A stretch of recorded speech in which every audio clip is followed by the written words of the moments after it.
Les Watringues sont indissociables de l'ancien delta de l'Ara. Ce territoire de 100 000 hectares, inscrit dans le triangle Calais-Dunkerque-Saint-Omer, a été gagné sur la mer au fil des siècles. On appelle ça un polder. Il est protégé des invasions marines par des digues et des dunes, et l'évacuation des eaux continentales est assurée par un système particulier et complexe de drainage, les Watringues. L'histoire des Watringues commence officiellement au Moyen-Âge. Avant cela, durant l'Antiquité, le delta de l'Ara a l'allure d'un immense marécage recouvert de forêts. Il est habité par les Morins, des descendants d'anciennes tribus celtiques qui vivent dans des cités lacustres. Si le territoire est encore régulièrement submergé par la mer, avec le temps, elle ne pénètre plus à l'intérieur des terres que par quelques trouées. Au 7e siècle, les grandes institutions monastiques organisent les premières tentatives d'assèchement. Sous leur impulsion, le territoire se métamorphose. Les terrains cultivables s'agrandissent au détriment des marais. C'est au XIIe siècle qu'apparaît pour la première fois le terme watringue, qui est la contraction de deux mots, water pour eau et ring pour cercle, soit cercle d'eau.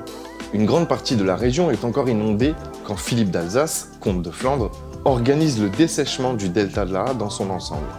Il divise le territoire en plusieurs watringues et les dote d'un cadre administratif spécifique. Grâce à cela, des travaux d'envergure sont menés. Des digues sont construites ou consolidées.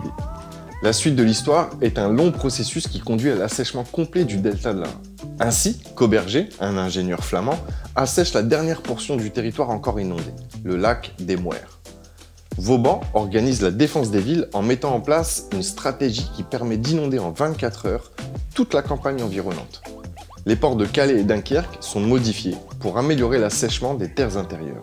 Pour en arriver au territoire tel qu'on le connaît aujourd'hui, il faudra attendre la fin de la Seconde Guerre mondiale et le perfectionnement des techniques d'assèchement. En effet, avec la modernisation de l'agriculture, les chevaux sont remplacés par des tracteurs.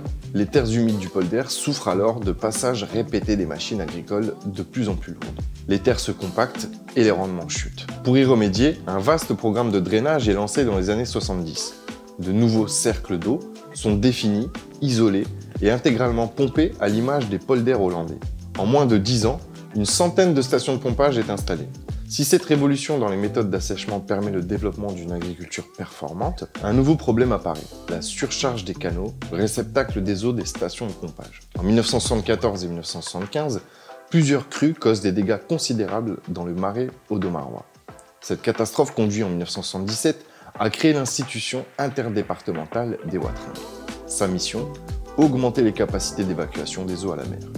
En 30 ans, l'institution construit 11 stations de pompage d'une capacité totale de plus de 100 mètres cubes par seconde et réalise des travaux de modernisation des ouvrages de gestion hydraulique. Voilà donc comment, en l'espace d'un millénaire, on est passé d'un marécage régulièrement inondé par la mer à un territoire totalement asséché. Tout cela grâce au système des Watringues.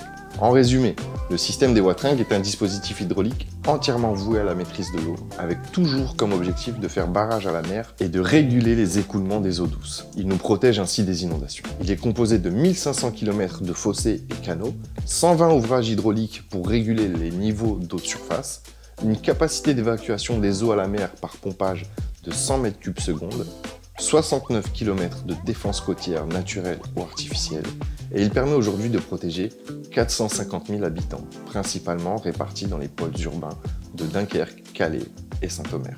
2 ports d'importance internationale, une zone grandes industries et de nombreuses autres activités économiques.